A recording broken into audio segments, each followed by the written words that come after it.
Before we begin, I believe I owe you an insincere apology. I say that with a bit of a grin because I'm apologizing insincerely, I'd like to point out, because this episode with Dave Feldman is absolutely filled to the brim with complex science. In what you're about to hear, we'll be going over the current mainstream understanding of heart disease through the Lipid-Heart model.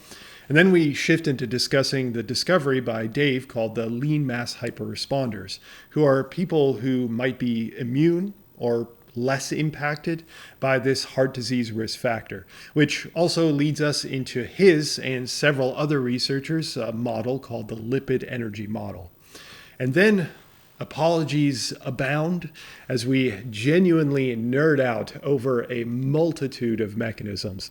Unfortunately, while I usually try to keep in mind that not everyone listening has a biology degree, and I realize that we may get too into the details here, it's difficult to bounce between a teaching mentality and getting swept away in the excitement of the physiology. So I readily admit I did a poor job teaching here, but selfishly, man, did I have a lot of fun. And I think Dave did too. This may not be an easy episode, but it will definitely be different from any other lean mass hyperresponder discussion. Anyway, sorry with a wink. Let's begin. Okay, so that said, yeah, so what I'd like to, like I mentioned, I'd like to really start this off by describing just the real basics of the lipid-heart hypothesis without mentioning LMHR yet. And then I'd like to slowly start to introduce with your background and just your knowledge about the LEM, the data specifically and what your data has shown. I mean, we've just discussed the Oreo study, so I'll reference people to that earlier discussion with Nick. And then we can get into like a little bit on the prospective study that you're currently doing. And if we end up sprinkling in some of the additional data from like the meta-analysis and whatnot, then we can do that too. And then from there, I'd like to get into the LEM and see, just so people, because I understand that a lot of people don't have a biology background, and there's going to be people that are going to be entering this discussion and have no idea what LMHR is. They don't know what the lipid-heart hypothesis is. So I'm trying to be cognizant of people that might be coming in here and don't have an understanding of any of this. So to give them kind of a high level understanding and then slowly start peeling back the layers until we get right down to the nitty gritty mechanisms. And Dave, I got to tell you, I am really excited to get into these mechanisms because I have some notes that I think are going to be really interesting that, again, if anybody's listening, I don't think you will have heard this in any other interview. So I'm really excited to get into this. And okay, so just a really high level to start off, the conventional model that a lot of lipidologists, a lot of PhDs, MDs, and whatnot go by with this lipid-heart hypothesis is the idea that we consume foods, specifically fats, those then travel to our liver, and then the liver then repackages these fats. So we're talking about actual fat molecules, just to be clear for the audience. And then we've got cholesterol molecules. So those are different from the lipoproteins that then those molecules get packaged into. So they get packaged into these lipoproteins that are this kind of waxy substance with some proteins that are kind of on the outside. So they look like little tennis balls almost with a little protein structure around them. And those get ejected out of the liver to then transport those fats that came, from into the liver, were in the liver. Then think of the liver like this FedEx delivery system. And it sends out these lipoproteins, these packages with the cholesterol molecules and fat molecules. I have to be very clear about that because sometimes people get confused with the actual lipoprotein and the actual molecule itself. So these molecules are packaged in these particles, these packages, and then get sent out into the bloodstream. And then those interact with a number of different tissues if that's your skeletal muscle, if that's your kidneys, if that's your brain, whatever it might be. And then they deliver these fats, these fat molecules, and deliver these cholesterol molecules to these different tissues. And as that happens, the size of this particle slowly diminishes in size as it's dropping off these different components, these different molecules. So that's perfectly normal. That's exactly how your body's supposed to function. We have to have a little bit of it to just to be alive. And it goes through this entire system. And as this whole time, the particles are getting smaller and smaller, and then they eventually get back to the liver. And this whole cycle goes through a recycling system. And there's certainly more complexity to it than what I'm describing. But when it comes to atherosclerosis, when we're talking about heart disease risk, and for anybody listening, atherosclerosis is the buildup of plaque, not to be confused with arteriosclerosis, which is the stiffening of the arteries. So atherosclerosis is when you think of what I like to describe it as this. We've got this this hose, or these hoses in our system, which again is an incredibly simplistic way to think about our blood vessels, but we've got these hoses in our system. So think of a hose that you would have in your garden, and the blood flow is the water that's going through the hose. And you want that to be completely open. So that opening that the water is actually going through, that the blood is going through, is called the lumen. So that opening is called the lumen. And that the hose structure, the actual plastic structure of the hose, is the blood vessel that is at the very first lining of the inside of that structure is the endothelial layer. So you have these cells, a single line of cells that have an immense control over the blood pressure. They have immense control over a number of different aspects that keep the vasculature, that hose, healthy.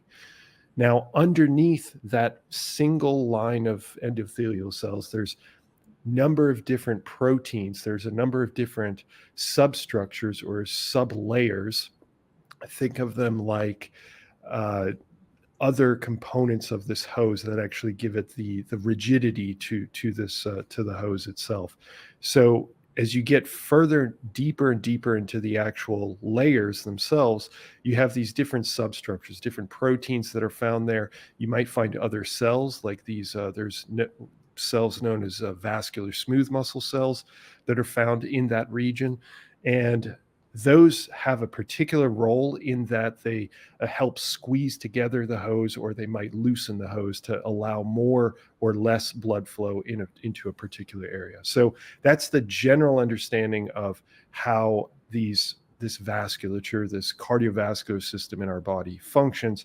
And I cannot express to you how simplistic that is. Dave understands it. But for anybody listening that has a background in this, they're probably shaking their head like, wow, that's incredibly simplistic. But we'll run with it anyway. So to tie this in with the lipoproteins that I described earlier, these lipoproteins at any size, just to be 100% clear, because I usually get this feedback of, well, the larger ones aren't a problem because there's different, sizes. That's not true. The evidence points to all sizes of these lipoproteins. What can happen is that they traverse this single layer of endothelial cells, these cells that, again, have this immense control over the vasculature. They can traverse. Yeah, can I tweak please. So when you say all sizes of lipoprotein, I think you mean from the most mature VLDL, which is 70 nanometers, I believe, and below, but technically chylomicrons that are fully mature. I think that they don't, or it's assumed right now that they don't get endocytosed or transcytosed, and therefore they wouldn't likely enter the subintimal space. Would that probably be true, or is that? Or does that include chylomicrons that are fully mature as well? I'm actually not entirely sure. I was just reading a study yesterday about the ApoB on chylomicrons, which is not ApoB 100. for For the AOL. anybody listening, we're gonna narrow this real quick. Yeah, Get we're into going to the next. totally We're here. gonna come back out. Don't worry. I haven't forgotten the spot. It's a great question about chylomicrons. So chylomicrons, typically for anybody listening, is usually coming from the intestines, and then those are the initial delivery vehicles that go to the liver.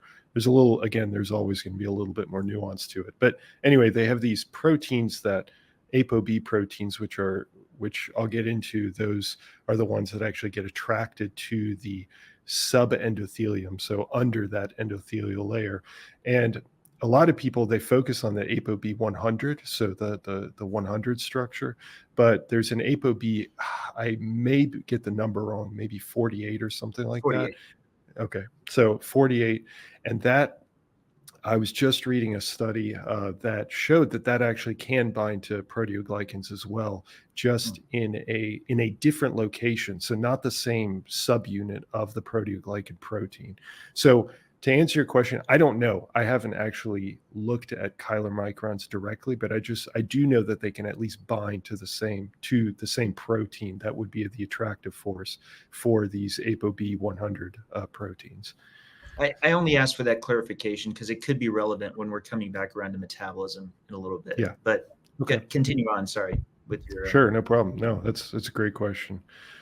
So we've got these lipoproteins, and at various sizes. Let's just exclude the chylomicrons for the time being, but just, you have these lipoproteins that are released from the liver, and when they go through your blood system, they can find themselves underneath this endothelial cell layer. And the reason why, and there's, you know what, I'm going to leave the reasons why for our like detailed mechanism discussion. But just for the time being, just know that the science indicates that these lipoproteins find themselves under the endothelial layer.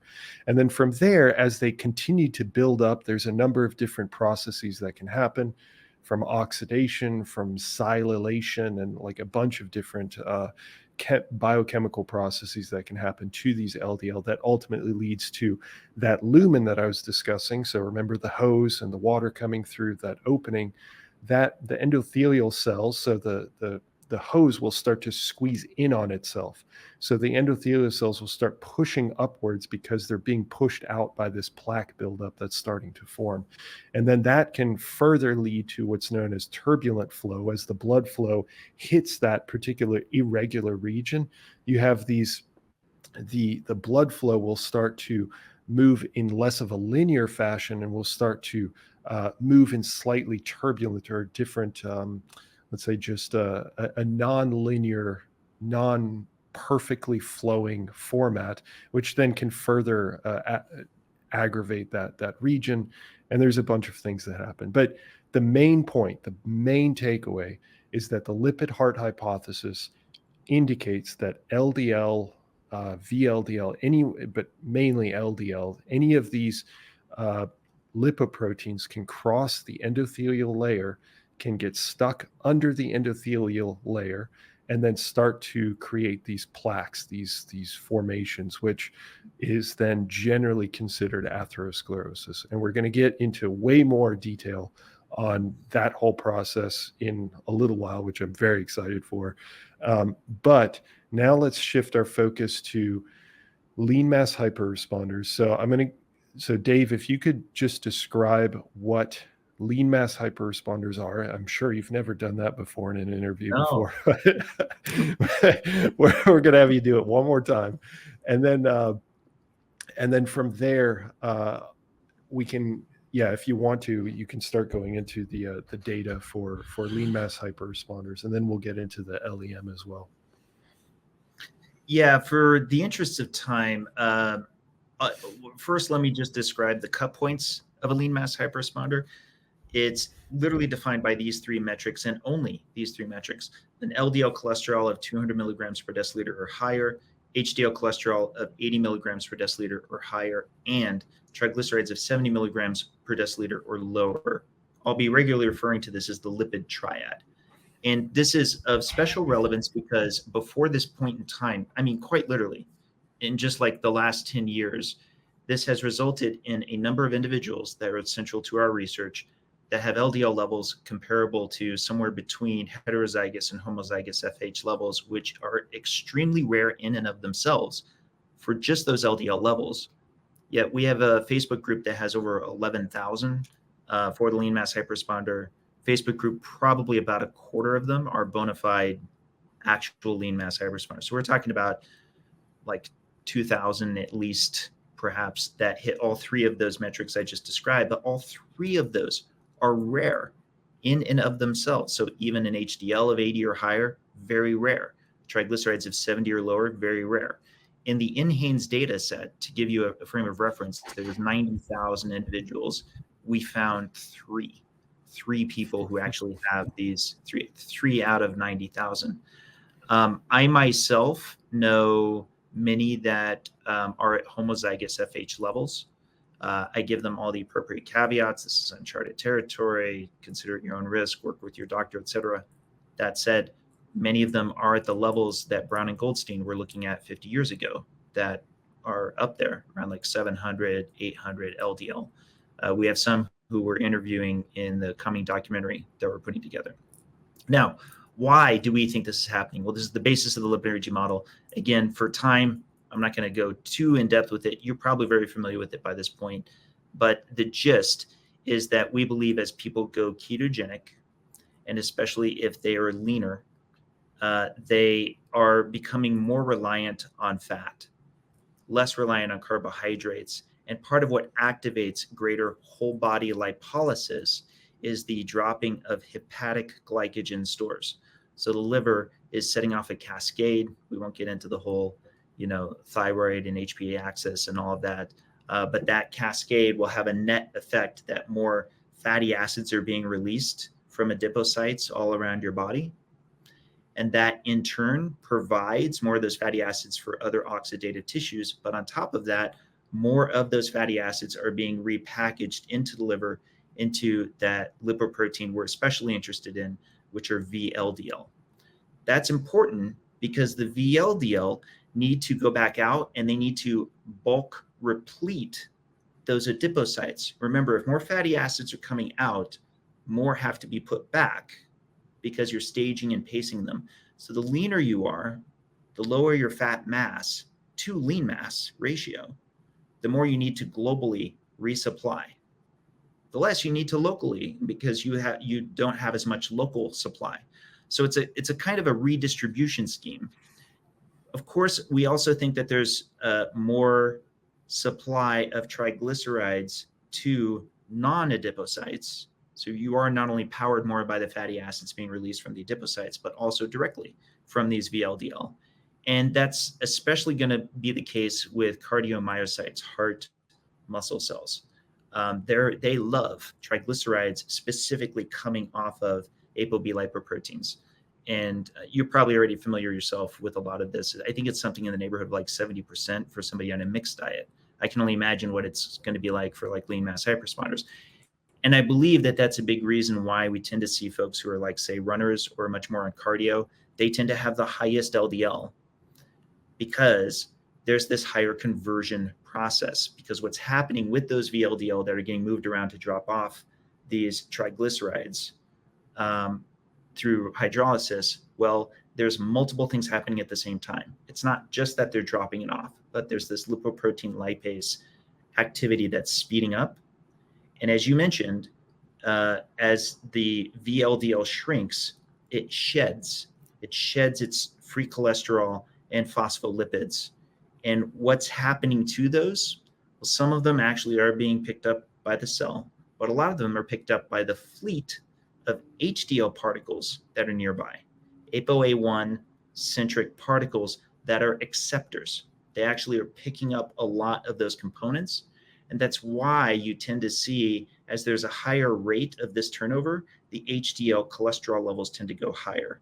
And there's more and more of the larger sized HDL particles that you see in play. And that's why no matter what diet you're on, odds are, if you're metabolically healthy, you tend to have higher HDL and lower triglycerides, relatively speaking, because your body's good at that turnover. It's throughout your body, whether or not you're trafficking more fat because you're powered by fat, or you're trafficking less fat, but you're still powered, you are going to have that turnover and therefore likely see those changes. That's very relevant because when we start to now talk about metabolic syndrome, we see the reverse of that. We see HDL cholesterol go down, which I would argue, and I'll bet you're enough in the physiology, you would understand where I'm coming from, because there's less lipoprotein lipase activity that's turning over and dropping down the triglycerides. Less of them are going into tissues. More of them are just remaining in circulation. And because there's less turnover, there's less of the shedding that's heading towards the HDL fleet. And therefore you have what's known as atherogenic dyslipidemia, which literally is defined by almost the reverse profile of lean mass hyperresponders. They tend to have the low HDL, high triglycerides, but importantly, they tend to have a higher preponderance of small, dense LDL particles and a moderately higher level of LDL cholesterol. I think that's no accident. I think that's because there's a greater traffic jam. It's cars trying to find parking in a crowded parking lot, if you will, right? And so it helps when you're thinking of lean mass hyperresponders from the systemic trafficking level, which is not normally how it's discussed, particularly when you see it in this contrast with metabolic syndrome, which wraps in the criteria of atherogenic dyslipidemia. The HDL triglyceride combination of this triad, that's why it's absolutely vital to see it in this coming discussion we're going to have when trying to tease out the association of LDL, and in particular ApoB lipoproteins, in the association with atherosclerosis. Yeah, there's a lot there. So where I suppose I'll ask you, where do you want to take this conversation with that background that we've now applied to a little bit to the LEM and to the Lipid-Heart hypothesis? Let's definitely jump into the mechanism of action for how the ApoB lipoproteins end up in the subintimal space, because that's of course where a lot of the controversy starts. Okay. You're familiar with the 2020 EAS paper from the same group that published the 2017, low density lipoproteins cause atherosclerosis, and the 2020 is their mechanism paper. I think so, yeah. It's a bit dense, but importantly, it helped to kind of change the perspective of the field to recognize the component of transcytosis as being likely the more relevant component of how ApoB lipoproteins are ending up in the subintimal space. Is that your opinion as well? In other words, do you believe the primary way by which ApoB lipoproteins are finding their way into the subintimal space, being stuck in the proteoglycans, and then we'll get into the rest of the cascade later, that the primary means of entry is transcytosis? Or do you think it's still the original version, which was more passive in nature, which is the passive mediation, like it's getting pushed through in some fashion?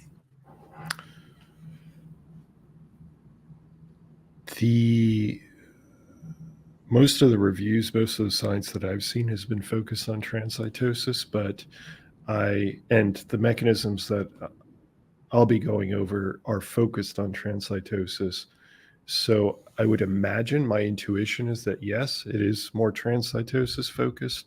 However, I do know that with diabetes or with metabolic syndrome as a whole, and obviously this discussion specifically with LEM, as you outlined, is not talking about like metabolic syndrome. But I do know that with metabolic syndrome, you do have specific effects that happen to the endothelial cells. So where the endothelial cells, they're at a regulated, interval, right next to each other. They have these proteins that anchor to one another so that they've got these tight junctions where they're grabbing onto one another and keeping themselves nicely tight so that you don't have much of this paracellular. So like the passive input of these of whatever molecules. It can be anything. We don't have to necessarily say lipoproteins. But with diabetes, is you have this loosening of these tight junctions. You have fewer of these expressions so that the endothelial cells can actually shrink and create a much greater gaps on either side of the endothelial cell, leading to a lot more of that passive entrance of molecules in general, but in this case, we're talking about lipoproteins. So I think that just like anything, I mean, just like our whole conversation, it's very nuanced. But if we were to talk about just in a regular non-metabolic syndrome situation, then yeah, I'd probably say transcytosis is the main mechanism.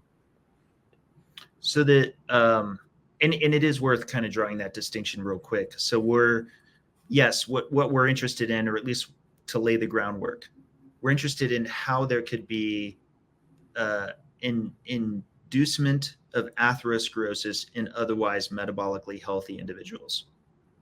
We can even set aside whether they're lean mass hyperresponders or not. How does an intact, healthy endothelium, when exposed to a higher concentration of ApoB lipoproteins in the lumen, induce a greater amount of atherosclerosis than when there's a lower concentration of ApoB lipoproteins in the lumen, right? That's, I think, kind of our starting point. So to your point on the junction gaps between endothelial cells, I believe they're like 5 to 10 nanometers.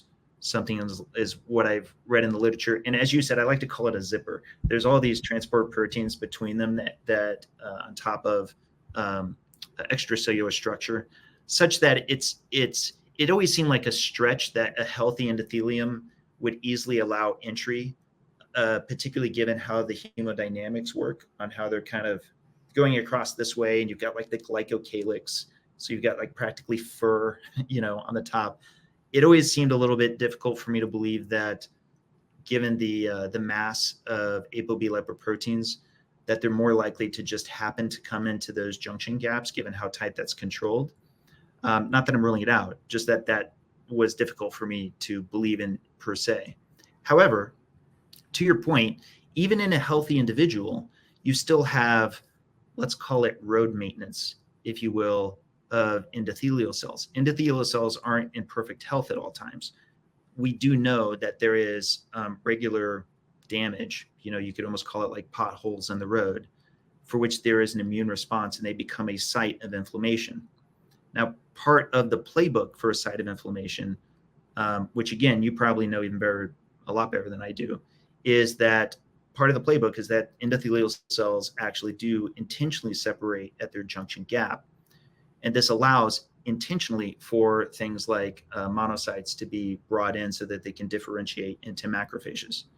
Now, in that moment of time, I absolutely do believe that particles, because macrophages are much larger than LDL particles, especially, that there might be more entry there.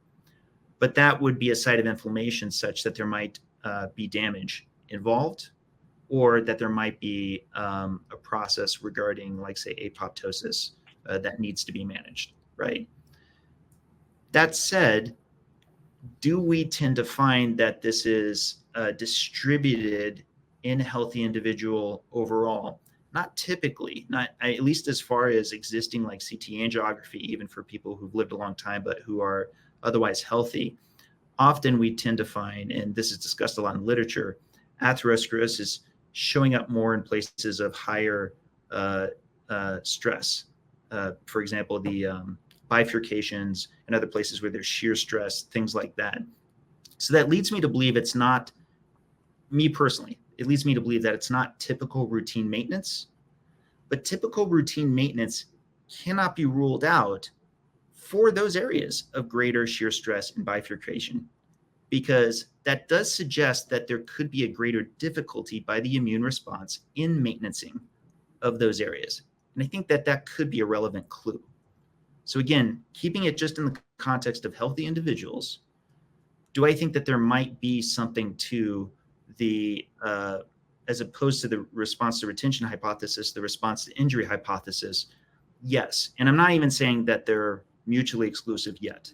I'm just saying, do I think that it makes a lot of sense that perhaps, for example, that marathon runner who just has a highly occluded LAD, that it actually may be not only damage, but an impaired immune response. That person is not doing enough recovery, and therefore their immune system hasn't been able to attend to the damage that was done, I could buy that.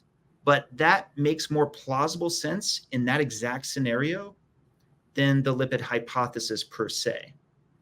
So I think that's kind of one major place I'd like us to both, because I think you're of the same mind, maybe you're not, that we can put both of those on the table without taking one of them off. The response to injury hypothesis, I think, has a lot of credibility because we literally prove it all the time with animal models. We like denude their carotid arteries and voila, we get atherosclerosis.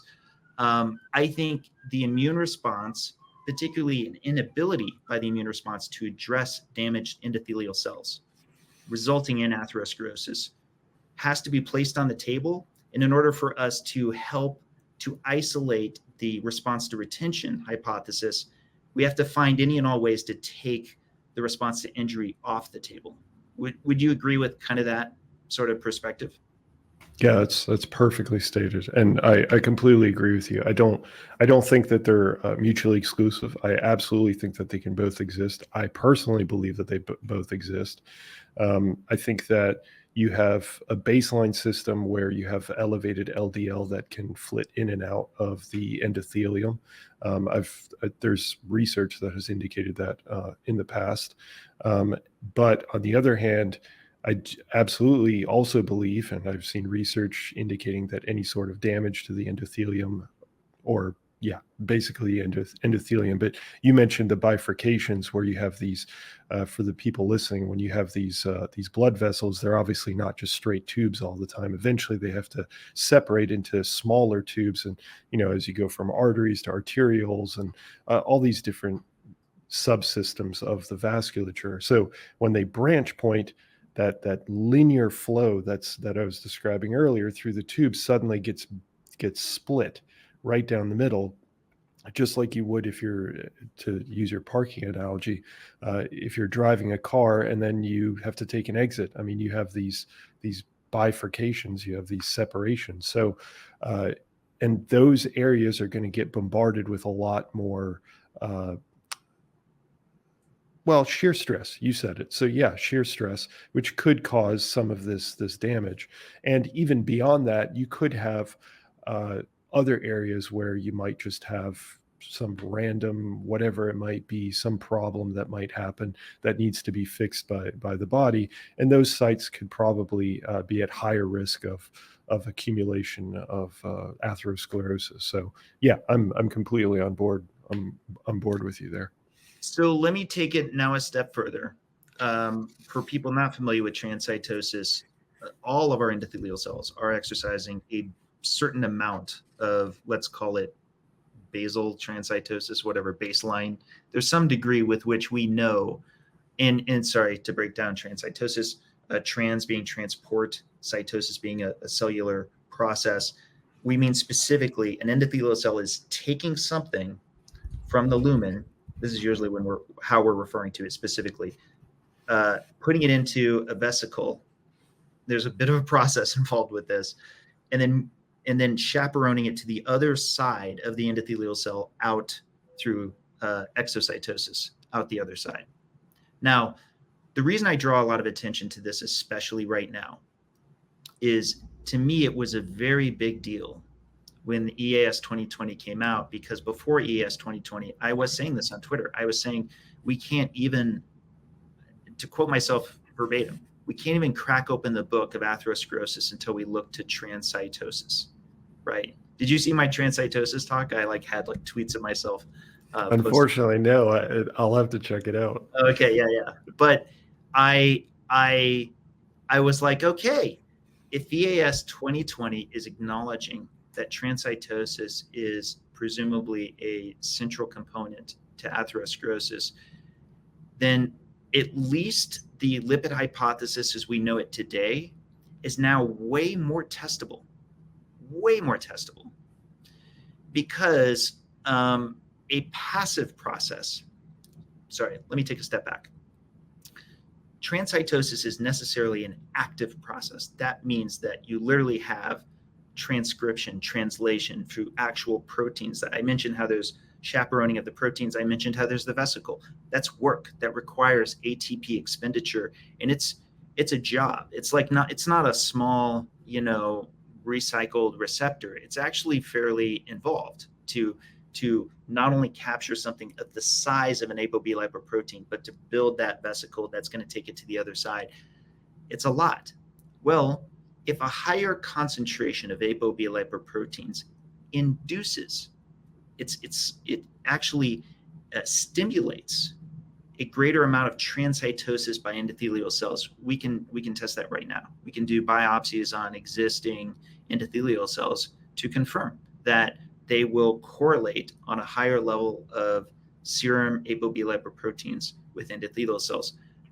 I'm disappointed though, because I've yet to find anything that shows that that's being pursued. And it's weird to me, because this is a great example of where I feel like, I say this with love in my heart, because I know how this is with engineers on the engineering side of the fence that I come from.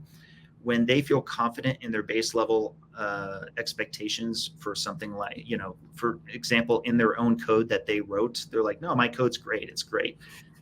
They're not anxious to poke holes or find problems with it structurally. And that's why you have things like quality assurance. I wish science had a quality assurance department that was just running 20. I know peer review is supposed to be that.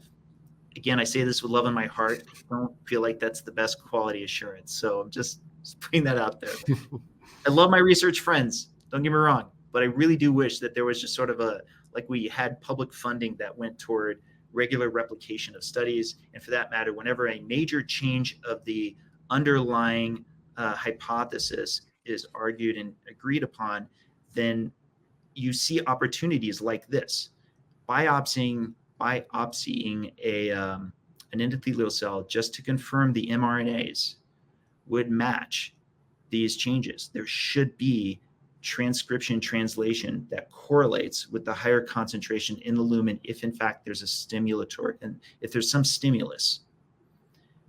I'm going to propose that in healthy individuals, and lean mass hyperspondylus will be a great example, that's going to be tricky, because in the case of lean mass hyperresponders, I propose, and this is where it's going to get interesting, that they actually are transcytosing, perhaps more than any other individuals we can study.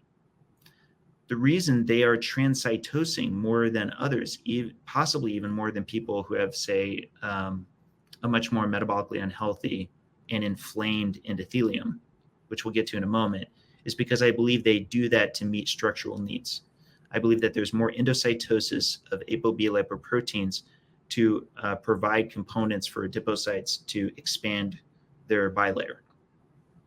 And maybe we should pause on that. I'll get back to that in a moment.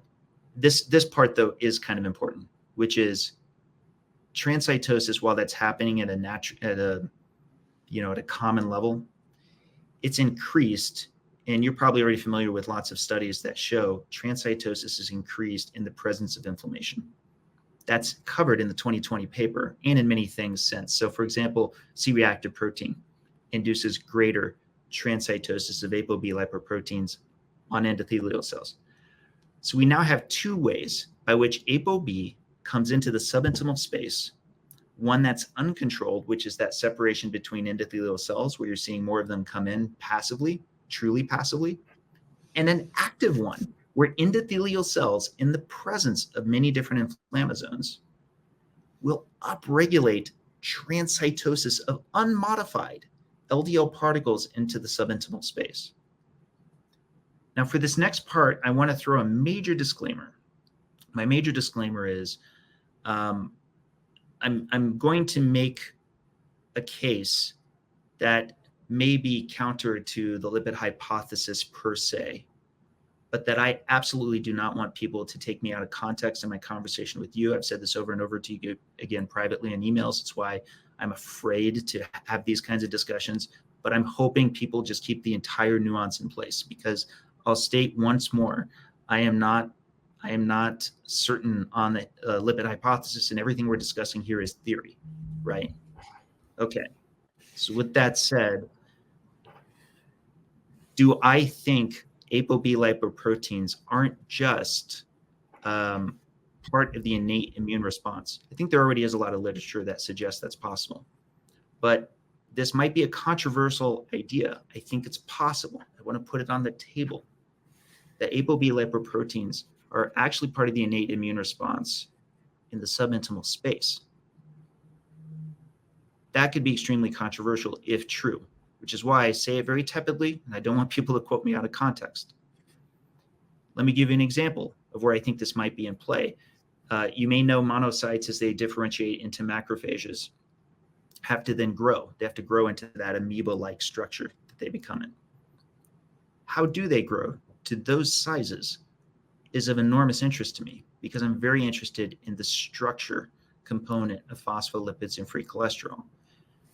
Do I think it's possible that they take up unmodified LDL particles in the subintimal space that endothelial cells, in part, are contributing to making sure are there for them to help increase their size, because they're taking it into their lysosomes to then take apart and then incorporate into their bilayer so that they can grow? I do. I think that that's actually a major component. Part of the problem is the in vitro studies that we do already start with macrophages that have been differentiated. So it's so hard, as you know, to simulate tissue that you can't easily go, oh, I want to simulate, because we have learned a lot more about atherosclerosis if we could do this a lot more effectively. But I believe that part of the process, I'm very interested in structural components as they revolve around immune cell dynamics. And macrophages are one of the most exciting cells ever. They're one of the most exciting biological entities in existence, in my opinion. They're amazing.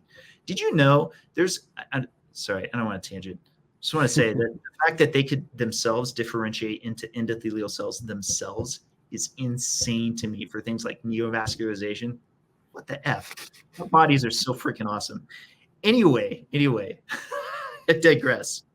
The other component is lipoproteins. Also, as you may know, have, for example, alpha tocopherol on board. And I know it's often described as though that's the antioxidant defense of the lipoprotein itself, but it protrudes its monolayer. So it does have an active component of being antioxidant defense, I think, not just for host defense, but possibly in the subintimal space. It would make sense that if you have uncontrolled reactive oxygen species in that subintimal space, that it makes perfect sense why endothelial cells would be like, get those guys down there, just start blasting it, because the innate immune response is so often about a big dog pile. Know where the problem is and foam it up, right? Just get everything on top of it and get those macrophages in there as soon as we can to just start taking out everything in sight, right? Because here's the thing that got me started on all of this at the very beginning, before I knew hardly anything at all, which was that foam cells were described as predominantly the components of cholesterol and macrophages, but they had a necrotic core. And as an engineer, I kept going, why? The first thing I learned about macrophages is that they're good at moving. Once they get out of that rush of the lumen and they're in the subintimal space, they're one of the most coordinated cells, they're so capable of picking up things and going away.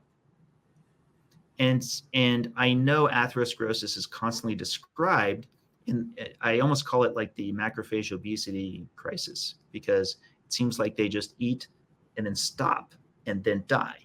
And then other macrophages are trying to come in to deal with the problem. But that to me looks like a systemic loss of control, because you don't typically just have positive feedback loops in biology that I've seen, or at least those folks that would be part of the mutation class that wouldn't have been conserved into, where we are today.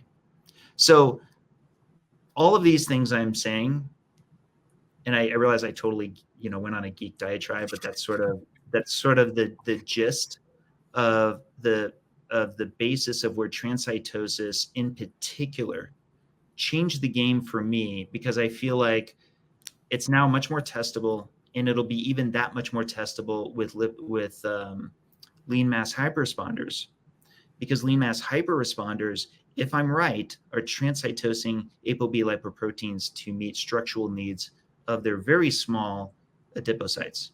because they're going to have very small volume to surface area. They're going to have a lot of surface area.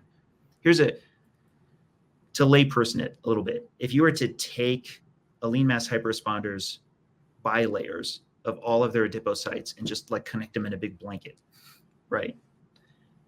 That blanket has to grow and shrink in relatively more than somebody who is obese. Somebody who's obese may have a larger blanket, but relative growth and shrinkage is less. And what that means, and the way I described it in that fashion, is that means you have to service the smaller blanket that's growing more back and forth, because you have to keep sending ApoB lipoproteins out so that it has that greater availability.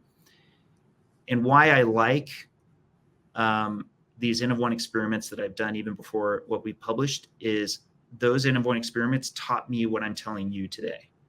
So my OX-LDL experiment, for example, that I wanted to replicate because of the great data that I had from it, it showed this when going from maintenance level to hypocaloric to hypercaloric, is I was showing how, for example, my LDL goes up, just like that first experiment I was telling you about, or not experiment, but when I got depressed, my LDL went up. Why did my LDL go up? I mean, did I become even more fat adapted?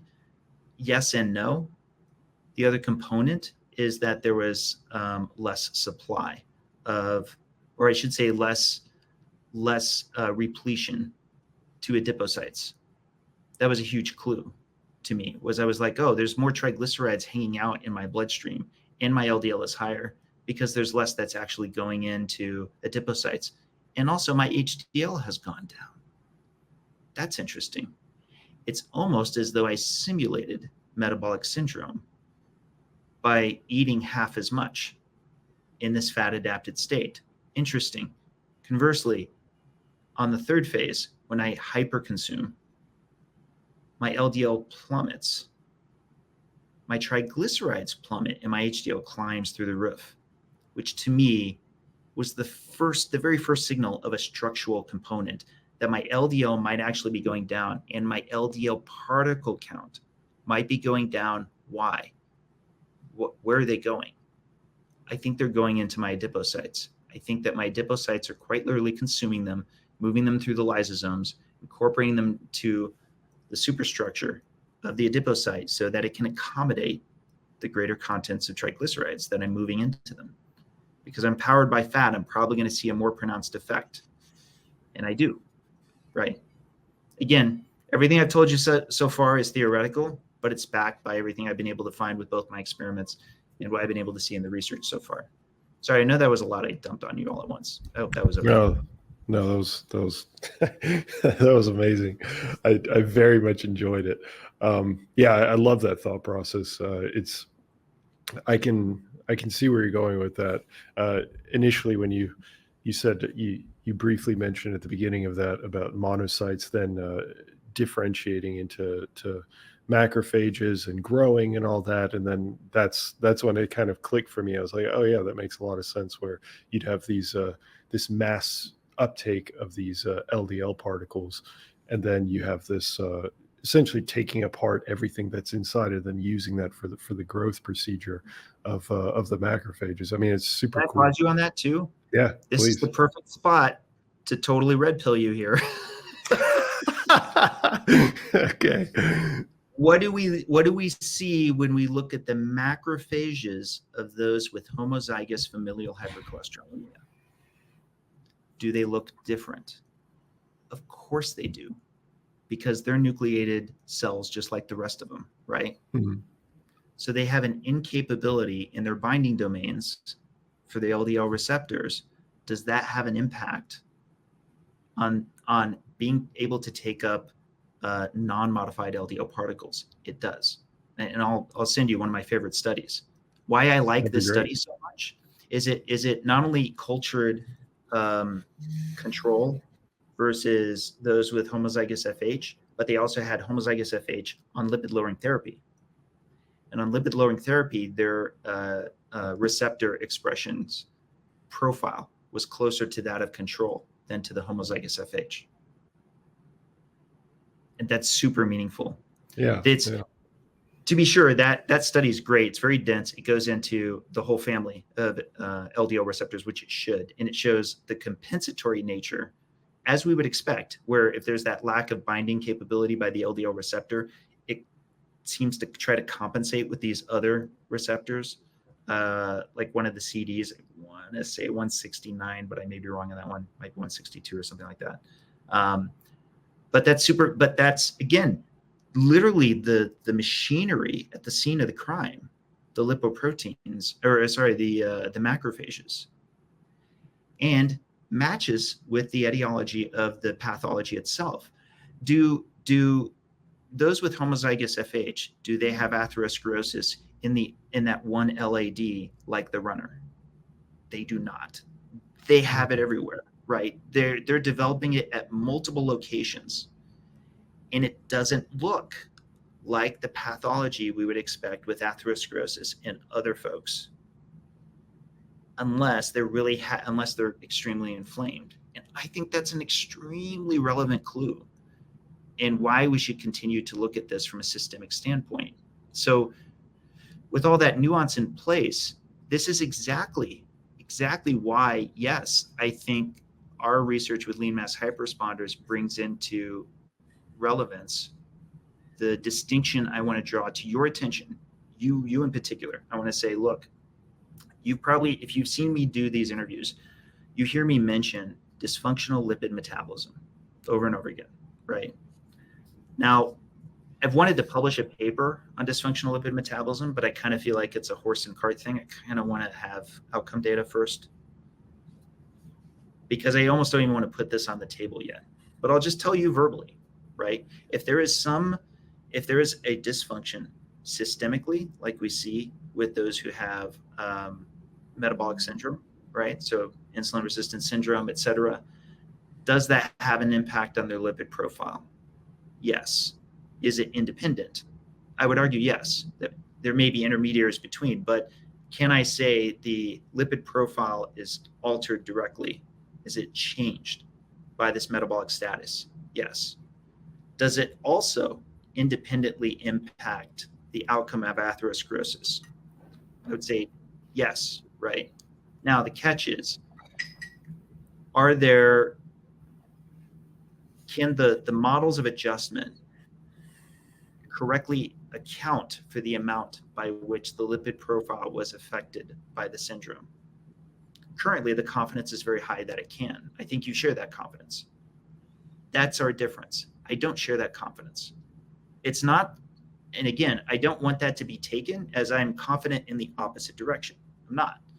I'm saying I'm skeptical because I don't feel like the understanding of lipid metabolism as it impacts these profiles and the concept of systemic dysfunction is well understood.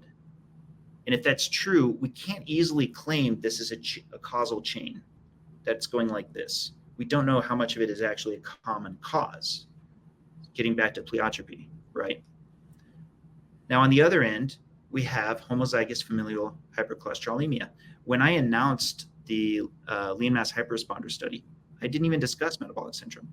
I discussed those with homozygous FH because it's, to this day, it's considered the strongest evidence of isolation, that we've successfully seen isolation of high LDL and high ApoB in the outcome of atherosclerosis.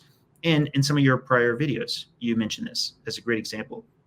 How, for example, that they don't live as long. And it is heartbreaking. It's extremely heartbreaking to see like children, age 3 or 4 or 5, that would have this disease. But I delicately, knowing full well that Brown and Goldstein won the Nobel Prize and their work is seminal, delicately, politely place on the table genetic dysfunction in lipid metabolism, including what I just mentioned to you now with macrophages. I think it's relevant. I think it's relevant to this larger picture. How relevant? I can't say I know for sure. But we always needed to get to a point, and that's where I think lean mass hyperresponders provide us a truly unique scientific opportunity. We always need to get to a point where we could see not just high LDL, but substantially high LDL and ApoB in this context that seems to be non-dysfunctional lipid metabolism or just functional lipid metabolism. If we're right, then yes, I've made the long nuanced case to where this wouldn't just apply to lean mass hyperresponders. I don't think they're just an island. I think that I'm just going to say this one more time for my own satisfaction. And I don't think that categorically this needs to be looked at as one exact thing versus another exact thing. I think we still have more things to understand as this data unfold. But we have to get to that point first.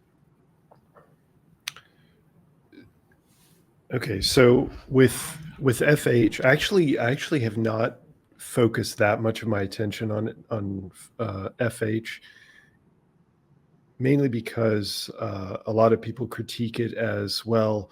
They typically have these high increases in small dense LDL, which is always one critique that I get from looking at these studies. And it's not an appropriate comparison and whatnot, which we don't really need to get into the different sizes of LDL in this discussion, although we certainly can. But I am curious on your thoughts on like the opposite direction where we're talking about these genetic studies. So looking at like these Mendelian trials, I don't know. I'm assuming that you've looked over them as well, where you have these mutants that mutants as if they belong in one of what is it? What is it? Yeah, X-Men universe. Yeah. Yeah, well, okay, maybe I shouldn't call them that. Actually, in our PhD, they told us to start referring to these conditions as variants as opposed to mutants. I mean, we're always changing the goalposts, but whatever. Whatever these individuals prefer to be called, mutants, variants, or people with particular conditions. So in this situation, for everybody listening, you have these Mendelian trials where what researchers have done is they've identified certain genes that, and you mentioned the word pleiotropy, which means that you don't have these genes solely affect what they affect. They affect, for example, like the amount of lipoproteins that are released into the system, but they don't affect, like certain genes will have an effect on like 3 or 4 different things. They'll have an effect on different proteins. I'll give you a great example of that. The GLP-1 agonists, the drugs that people have been talking about, so semaglutide, tirzepatide, and all that, those the glucagon-like peptide that gets produced by our body, that gene also has the information for glucagon.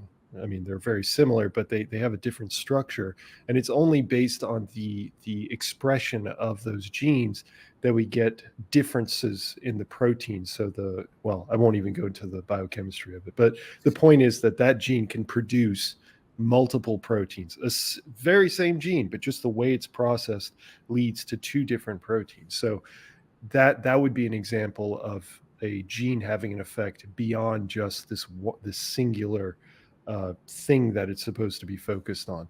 So with these experiments, with these studies, what they did is they identified particular genes that only have an effect on this outcome, which is much lower LDL.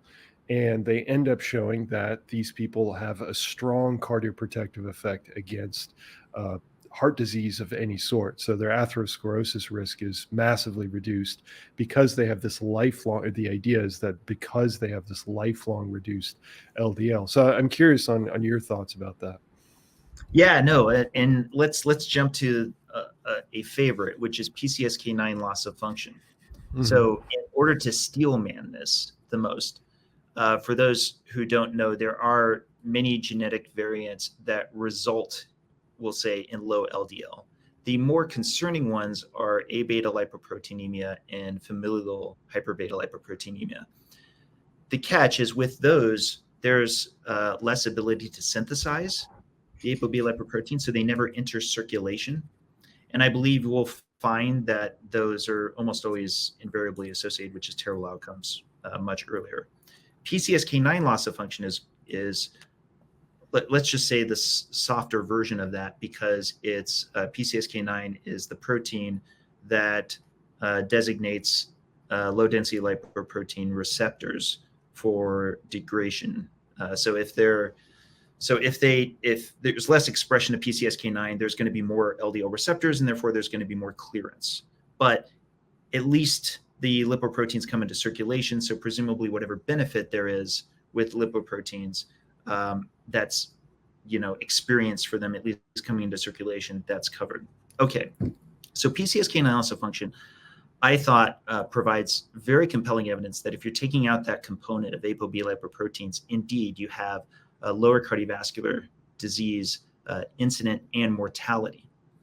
But that's literally the first thing I was looking at in 2015, 2016, in that I was likening it to smoking. So for example, if we were all born smoking 1 pack a day or whatever, we were living in rooms that were the equivalent of having 1 pack a day of smoke, then we wouldn't be surprised if some people were unfortunately born into some society where they have 2 pack a days smoking rooms and they die sooner, right? But particularly if they die sooner from heart disease, since smoking is closely associated with greater heart disease.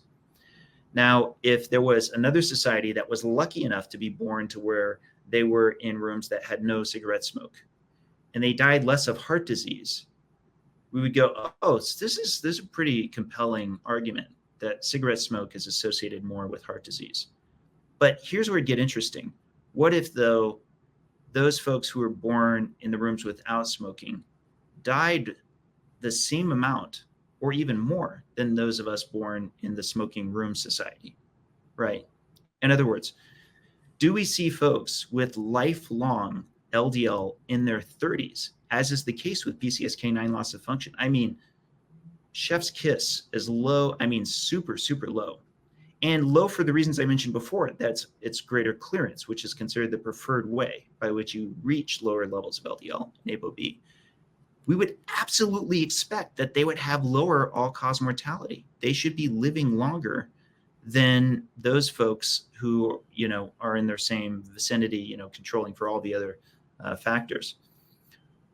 But as of yet, of the data that I've been able to find, this has not been the case. And that's extremely relevant because that would have been the most compelling evidence I could have seen in 2015, 2016.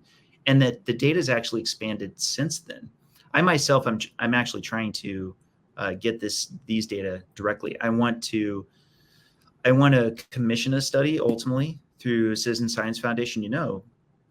If you have some availability, maybe I could hire you to do this. But to a priori state, I want any genetic variant that results in LDL of 70 milligrams per deciliter or lower, right? Categorically. And then look at those against, of course, they should be compared to as much likewise as they can for the vicinity that they're in, et cetera. But there should be a clear signal of longevity. You would expect that, just like if you would expect if we could go back in time 100 years ago and some people could have, say, 60% lower rates of infection, given it's the #1 cause of death then. And right now, sorry, I should say 150 years ago, whatever. Given the #1 cause of death today is heart disease. We're not talking Lou Gehrig's disease, right? We're talking heart disease. If you have less cardiovascular disease in particular due to this PCSK9 loss of function, wouldn't you agree that we should in fact see lower all-cause mortality? No. No, okay. I'm interested. Why would you say that? So every time I look at studies that, so that's actually something that I have looked into to some degree when looking. So people will sometimes link studies. They'll say, see, LDL isn't important because all-cause mortality isn't affected, or yeah, whatever it might be. Maybe they get worse all-cause mortality, and that's been the main problem when I look at these studies, is that they are looking specifically at all-cause mortality. Because usually when you start to separate out all-cause mortality from cardiovascular disease mortality, that's where you start to see the effect that LDL has on mortality, specifically when you look at cardiovascular disease mortality. Now, when we're talking about these genetic studies, the reason why I would say that it may not have an effect on all-cause mortality is because it's entirely possible that you could have a negative effect in another outcome. Let's say, I don't know, it could be anything. Like sometimes people bring up cancer or whatever it might be. So you're getting a benefit in the cardiovascular disease, like in any of the metrics related to cardiovascular disease, but you may not be getting a benefit in any of these other metrics. So I'm not, and also with all-cause mortality. But specifically, you might be getting a detriment. That's the question of interest. And I'm not making the claim that that's there, but let's take cancer just to kind of expand on your thought. Okay, sure. And let's take LDL out of the equation. Let's say I want to sell you a pill. The pill, I guarantee, will reduce your likelihood of dying of heart disease, but it'll by 50%, but it'll double the likelihood that you die of cancer. You wouldn't be surprised if at the end of my trial, there was no change in all-cause mortality, even if the intervention group showed lower cardiovascular disease mortality, right? So in that context, this is where we get back to pleiotropy. I like all-cause mortality because it's capturing whether or not there's a trade-off. Is there a trade-off for the reduction? If I had here's another way to come at it that's more specific. If I had a pill that reduced macrophages, would you be surprised to find that there would be a lower incidence of atherosclerotic plaque development?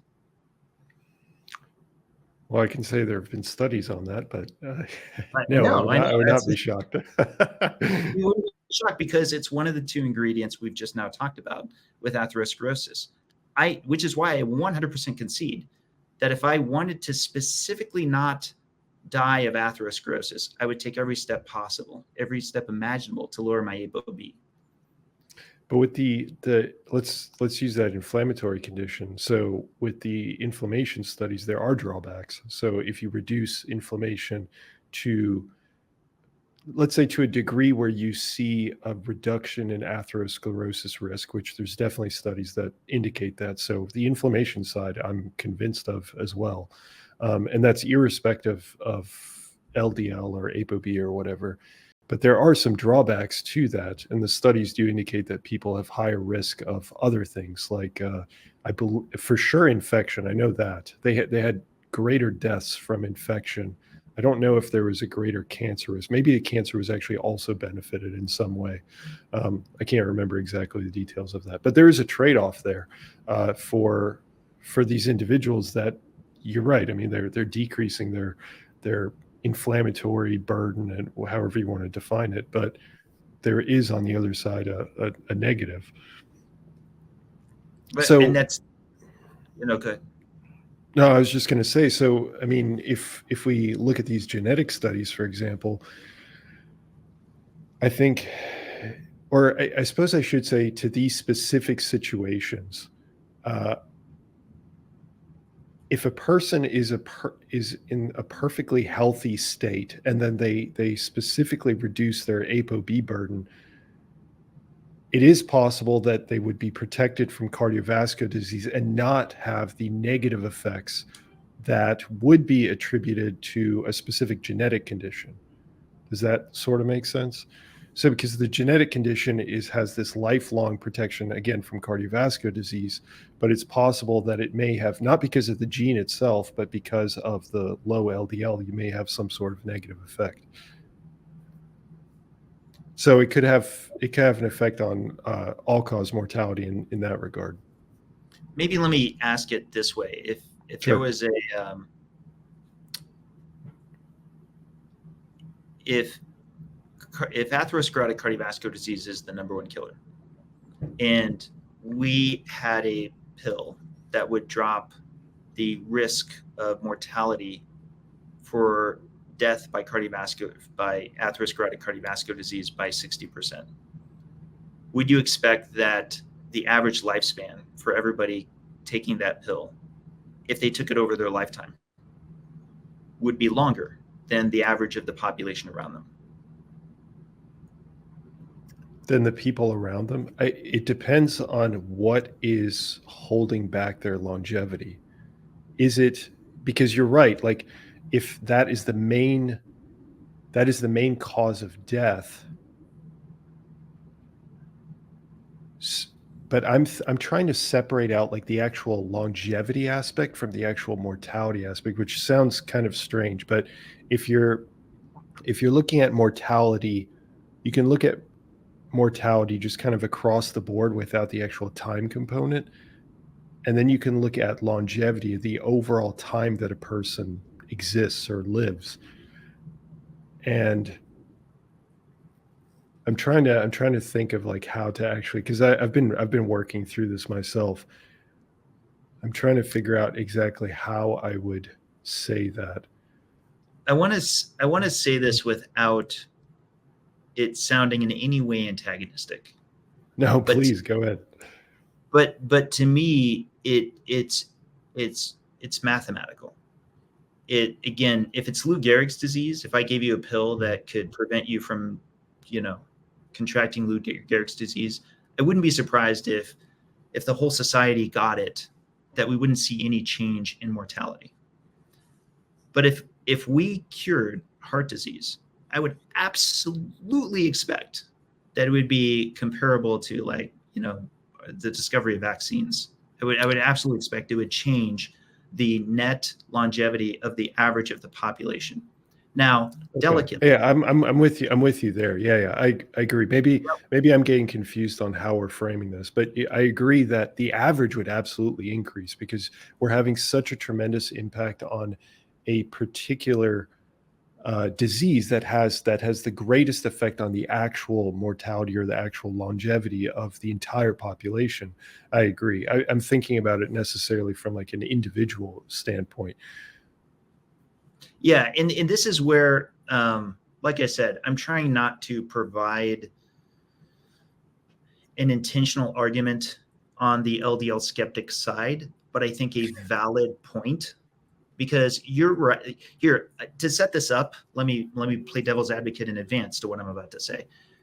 Do I think observational data can easily be used for cases of causality? No, I definitely don't. Do I believe there's such a thing as reverse causality, for example, in how low LDL can be associated with greater all-cause mortality, especially in short spans of time, like say 2-3 years?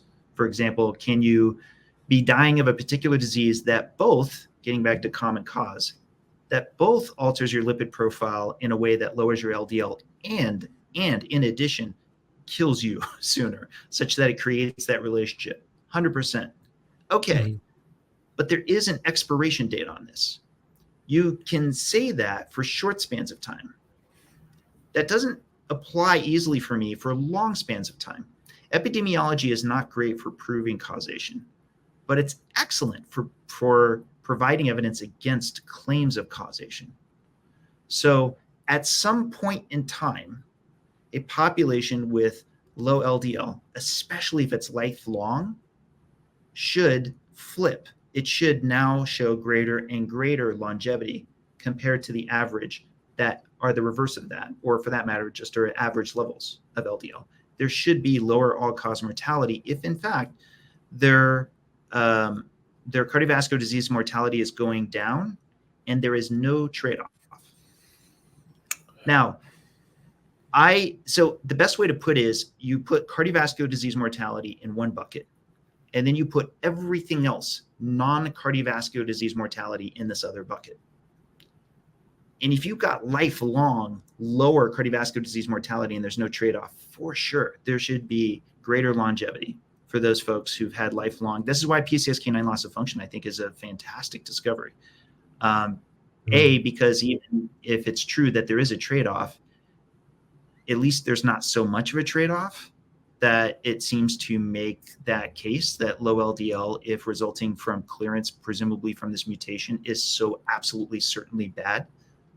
The problem is I don't think it necessarily makes the case in the reverse. I don't think it's truly a genetic lottery such that you're like, oh, good, I have left atherosclerotic cardiovascular disease, and since there's only a net detriment to ApoB and there's no trade-off involved, I will probably live longer than everybody else around me who did not get this mutation. So you you don't think that there could be something in that bucket, let's say the other bucket that contains everything else, that could be another kind of a very similar determinant of mortality, as in like it. I think there is. I think Okay. there is a trade-off in having low ApoB. Again, I'm very tepid about approaching this because very quickly I may get cast as saying Dave says ApoB is immune boosting or something, like that. That's not at all Right. what I'm Yeah. trying to say. What I'm trying to say is I am a big believer, since we're getting deep in it, I'm a big believer that baseline levels are probably conserved for reasonable purposes. So when not to pick on prior scientists or medicine, when we come to conclusions like, I think we just make too much blood volume in the body, so bloodletting will probably help most diseases, right? I'm sure everybody in those days were well-intentioned and really genuinely believed that the human body just made too much blood by default. I think it's worth making a distinction between a very odd mutation that only 1 or 2% of the population get, because that's part of our evolutionary, roll of the dice trick for finding out new things that can work, versus something the majority of the population had.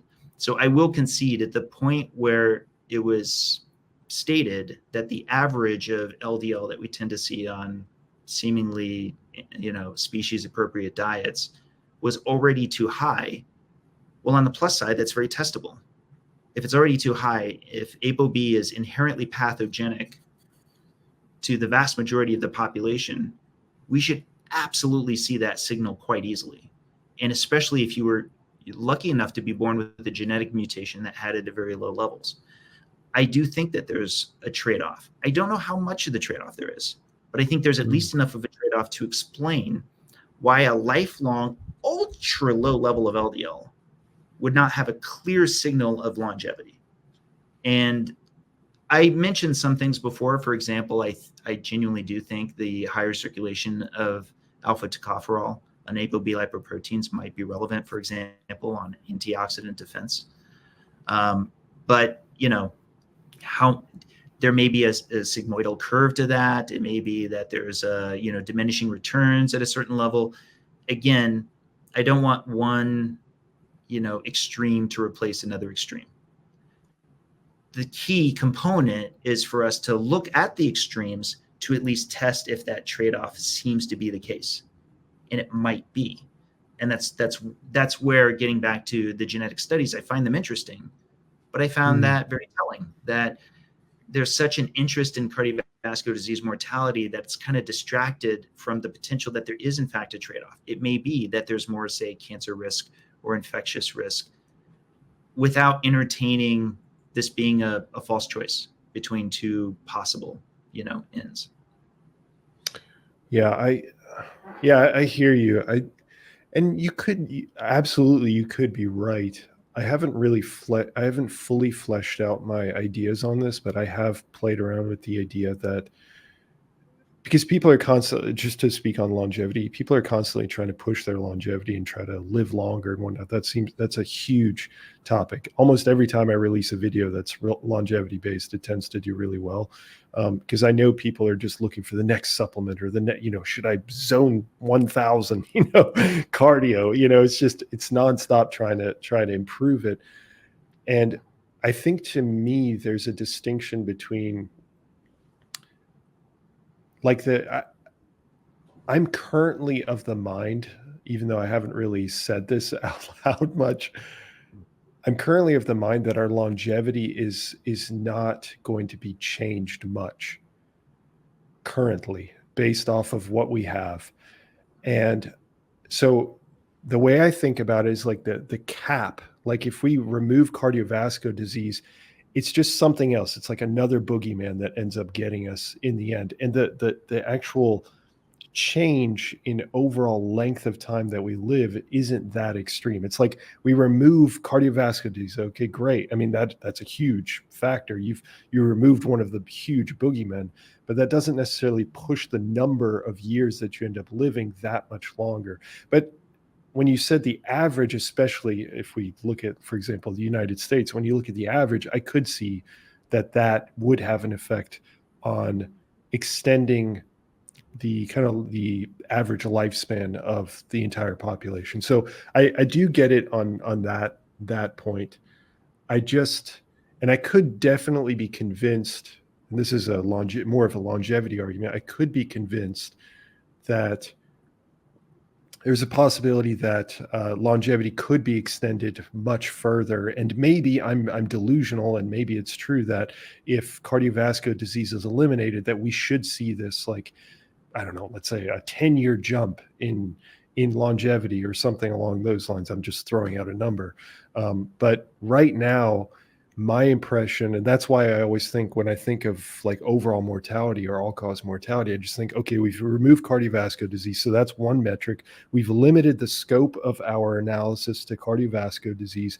And yes, we know that massively reducing LDL drops cardiovascular disease mortality, or peripheral artery disease, or myocardial infarction, whatever it is. Those all drop significantly, but that may not necessarily have that much of a probing effect on all-cause mortality. Does that make sense? Yeah, but again, this is where you and I share that fascination with lifelong levels. Yeah, lifelong levels at that extraordinarily low level of exposure. It's fascinating in that we're coming at it from different perspectives. On your end, yeah, I saw your video. So many people are just overjoyed at these Mendelian randomizations because of just how absolutely causal the degree of causality that they demonstrate. And ironically, I'm right here with you, raising my hand, going, I already agree. I just explained my own model of atherosclerosis, and it has two major ingredients. It has macrophages and it has ApoB lipoproteins. I have a zillion tweets where I go, I absolutely do believe ApoB lipoproteins are part of the causal pathway. It just doesn't tell me enough, because as my other analogy that I like to use goes, and you probably heard me say this by this point, is car tires are part of the causal pathway to car accidents. It doesn't tell me enough, right? Because you could ban all car tires and be like, cool, now we're not going to have people die of car accidents anymore. But there could be a trade-off in that now ambulances can't take people to the hospital in a vehicle that uses car tires, and therefore more people are dying of things unrelated to car accidents. So that the trade-off is why I'm so interested in all-cause mortality. And what I think you're experiencing, and a lot of people outside of the lipid skeptic side, I guess you could say, experience, is that people often place observational data on that association with LDL, and particularly low LDL with greater all-cause mortality, has actual evidence of causality, that low LDL causes more death. And I think that builds up this instinct to just be kind of like, please get out of my office. This is observational data, right? And I get that, because again, I'm right there with you on that one too, is I'm going, observational data is not great for proving causation, but it is great for examining claims of causation. It's great for that. And someday I'm going to sit down and do the math. I've already done a lot of math on milligram years, by the way, particularly with our study. Which it's funny, we haven't even talked about that yet with the lean mass hyperresponder and the match analysis, because you had some interesting challenges I'd like to get to in a moment.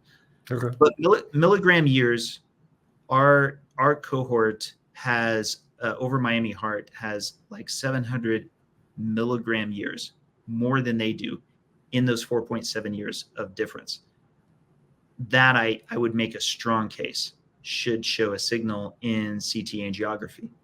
Would it show a signal in non device needed advanced atherosclerotic cardiovascular disease? No. I think the critique that it takes potentially decades to develop cardiovascular disease is true if you're talking about symptomatic cardiovascular disease. But as far as plaque formation, no, we should absolutely see that given the present lipid hypothesis. Let's actually take a step back, because I think it would be kind of cool to discuss that exposure component. And I'm interested in where you stand on this one. So I already know, and I want to steel man your position as best as possible. You absolutely agree that there are multiple components to atherosclerotic cardiovascular disease. In, finding, for example, case studies of people who've had high LDL their whole life and it not associating with any cardiovascular disease for them. It's kind of like finding the 90-year-old smoker who smoked like 3 packs a day, right? But that's why we wanted to do prospective data. I can tell you when we started, I didn't know we would have Miami Heart. I thought we would just have our own people. But there's an important limitation that I saw. Can you describe the study a little bit, because anybody you might be listening may not have heard. No, fair enough. So the study is, I'm just going to call it the lean mass hyperresponder study, although Lundquist is calling it the keto CCTA study. Basically, what we did is we recruited a number of people that are a slightly more relaxed cut point of the lean mass hyperresponder criteria: LDL of 190 or higher, HDL of 60 or higher, triglycerides of 80 or below, but they do have that triad. And we also have other criteria that keep them at low cardiovascular risk otherwise. So, for example, metabolic syndrome cut points for blood pressure, for I believe, is 130 and above, and 85 and above is one of the eligibility criteria. You can't have a prior diagnosis of atherosclerotic cardiovascular disease, things along those lines. So we recruited 100 of them. Each of them fly to Lundquist and get a blood workup, physical workup, and then they get what's called a CT angiogram, which is a very high resolution scan. It's you get contrast dye, it lights up the lumen, and there's scans that are taken from every single direction. And now there can be like a 3D scan that can be looked at. It can detect plaques spatially as low as 1 millimeter, or even smaller in some cases. Then that participant gets scanned a second time around 365 days later, so about a year of difference. The eligibility also required that they need to be at these levels for about 2 years, or at least on a ketogenic diet for 2 years, and they need to prove to us that they had a lower LDL before they started without being on statin medication. So we had to see an increase of at least 50% to the levels that they're at now. Now, to my surprise and appreciation, frankly, once we had those first baseline 100 scans done, our average for those folks on this diet was nearly half a decade. I think it was like 4.6 or something like that. And as we're doing this study, I found out there's this other study that's being done whose PI is Karam Nasir out of Miami. It's called Miami Heart. And they're also doing CT angiograms with an asymptomatic population.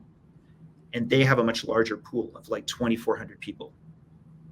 And so when I found out that we could do this match analysis, I was immediately going to our PI, it was Dr. Matt Budoff, and I was like, let's do a match analysis. I would love to do one. Now, your critique, you mentioned how we don't have a true control group, is an absolutely valid critique.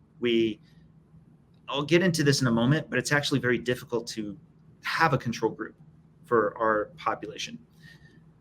But me personally, I like a match control a lot. There are pros and cons to both, for sure. But you really only can pull off a good match control if you had a population this large, like the 2,400, for which you could happen to get them this close, which is what happened. So we get those 100 scans done, and then coming up to December is when Matt Budoff did the presentation on that data for the match analysis. There were 80 of our 100 that were within the age range of Miami Heart. And then we got a match analysis. You already went through it did you go through it in a video? No, you went through it in a comment to your own video. You actually went through and you kind of gave your critique. I actually responded to your critique too. But the match analysis was way closer than what I was expecting it to be. The one notable exception outside of the lipids was BMI. I believe the average BMI on our end was 22.5. I believe on the Miami Heart end was like 25.8, I want to say, which technically is just slightly into the overweight category. But given their lipid profile, I would bet my car they look more like, say, Tom Cruise, then I don't want to call anyone out, but then say a celebrity you might think of who's more overweight. Because they had a very metabolically healthy profile. Their HDL was high, their triglycerides were low. And also, as with our group, all, nearly no risk factors, low C-reactive protein, low blood pressure, low everything. So what did that match analysis look like? Well, actually, both groups were really healthy. Both groups had very low levels of plaque, which we can't be too surprised by, at least on the Miami Heart side. However, our group actually, there was no statistically significant difference between the total plaque score of both groups.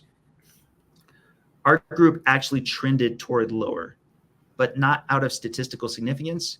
And as I've said a million times before, whenever I get interviewed on this, that isn't my making the case that our group is doing better. But it is relevant because if it was the other way around, if our group was trending toward more plaque, even if not yet statistically significant, I know, and I would understand, a number of people might be like, oh, okay, it's going a lot slower than we thought, but they're probably about to break loose any moment now. This to me was exceptional data. It's hard to, I know you've detected this with me. I've already done this so many times in the interview segment before this one and this current one. I want to be able to appreciate how far we've come and how great this data is, but at the same time, rightfully acknowledge that this is the first major step. However, that said, it's a hell of a step. I'm so proud of our team. I'm so proud of our participants. Nobody knows how much work goes into putting one of these things together. You might have some idea, but this is not even like me. I'm not at all formally trained to do research, and I have to say there's been so much that's been put in to make this happen. And that said, I had one of those moments where I was like, okay, this is worth it. We've already got a great first analysis. But that match analysis, to be fair, was not our initial intended endpoint, which is the one that's coming now, which is that comparator scan. So why are we getting 2 scans on everyone? So that we can do what's known as longitudinal data. And we're going to our ultimate endpoint, which is of enormous relevance, is non-calcified plaque volume, population level. So do we see a pronounced increase of non-calcified plaque in this cohort? And I want to manage expectations, knowing that they are 55-year-olds, mostly male. We'll probably see some amount of increase in non-calcified plaque, just because any group of 55-year-olds, even the people with PCSK9 loss of function, I think if you get them at a certain size, there's going to be, at a population level, some increase in atherosclerosis if you can get to a granular enough level, which CT angiography can do. So I do want to manage expectations on that end. Obviously, it'd be a major finding if anybody in our cohort actually showed regression. We have, I realize I didn't summarize too much what the plaque volume, what the plaque differences were with both groups in the match analysis, but we know a little over half of ours have no plaque at all in their coronary arteries.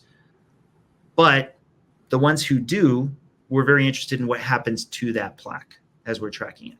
So is it going to increase both at a population level, and do individuals only see their levels stay about the same if they don't change?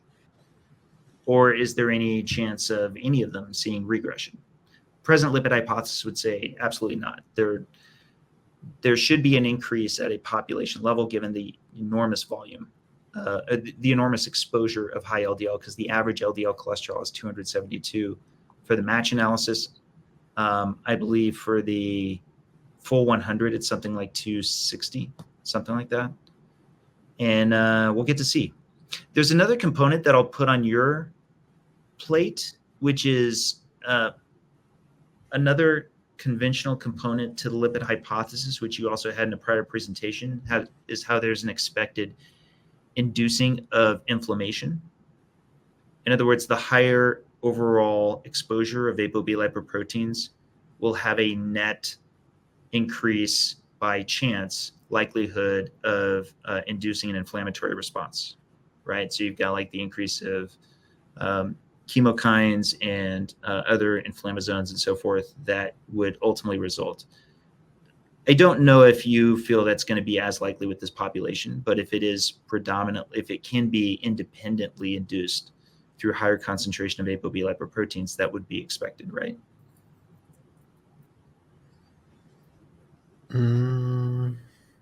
Yeah, I suppose that's true. Because typically the endothelial cells will start to express more VCAM proteins and different adhesion proteins so that the immune cells can go through that whole invasion into the subendothelium, and then you have the release of the chemokines and cytokines and whatnot. And my understanding is that happens, it may happen at a lower level in healthier individuals, but it still occurs. And then, of course, you layer on top of that all the different dysfunctions like metabolic syndrome and stuff, and it ramps things up significantly from that point on. As a matter of fact, actually, to your point on inflammation, it just popped into my head, but there's also evidence in one of the reviews that I went over. I don't even know if I mentioned it, one of my analyses, but there's evidence that if you get an infection, and I'll have to look into this, so don't quote me on this. It's definitely in one of these reviews. I'm going to have to pick it up. But if a person gets an infection, atheromasize massively increases. So, just in, I guess I don't know if it's like if it's like a flu-like infection or if that's like a long-standing infection, but the researchers did point out that specifically when I was reading into my inflammation effect on cardiovascular disease and atherosclerosis progression, that if a person got an infection of some sort, that the plaque that was already there grew substantially. So that I find extremely interesting. I mean, of course, it implicates the whole inflammatory cascade having a role in this whole process as well. I honestly, I find inflammation in the process to be super fascinating because yeah, me too. There's site-specific inflammatory components, and as you know, it's antagonistic, right? The emergency workers are coming to the scene, and they're trying to get control, right? And there's that it's pro-inflammatory, and it's supposed to be pro-inflammatory to a point where, okay, things are under control, and then it's getting anti-inflammatory, but that's site specific. One site up here could be pro-inflammatory. The site down here is anti-inflammatory. And so, yes, when you have systemic inflammation, you have kind of like the whole city is under lockdown. And now there's just a greater presence of things like fibrinogen versus plasminogen. That could be very relevant. It's kind of like a police state scenario, right? Where now the pro-inflammatory components could be in a higher aggravated state because they've got higher, to over anthropomorphize it, they have higher orders on high, that we seem to have a reoccurring issue. And this is why, like, I really dislike how these days inflammation is often getting a bad rap, as though inflammation itself is the bad guy. I really wish we could dial that back, because we die without inflammation. A. B, you should really want to find the source of chronic inflammation before taking steps to mitigate it.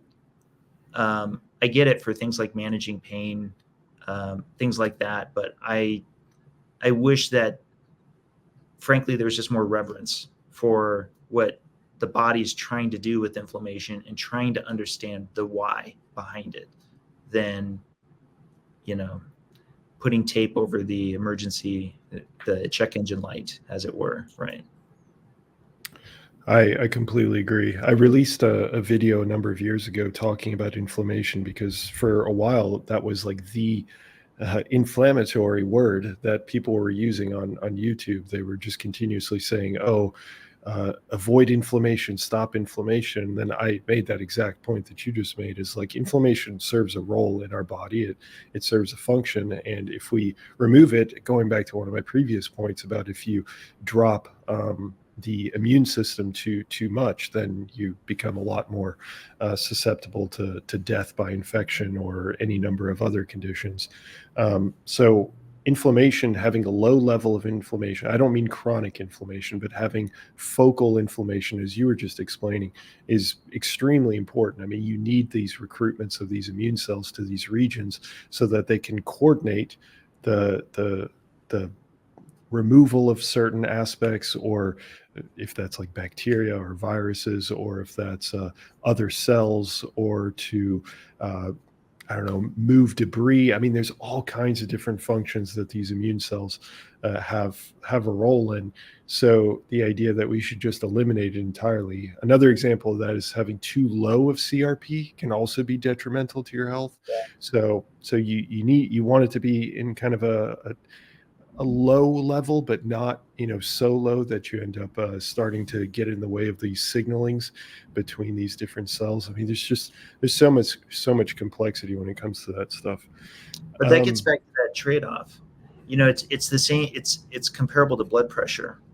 And I mean, blood pressure, my 2 cents is a big part of what's detrimental about blood pressure is the inhibition of repair. Honestly, I feel like a lot of the story of atherosclerosis is about the inhibition of repair.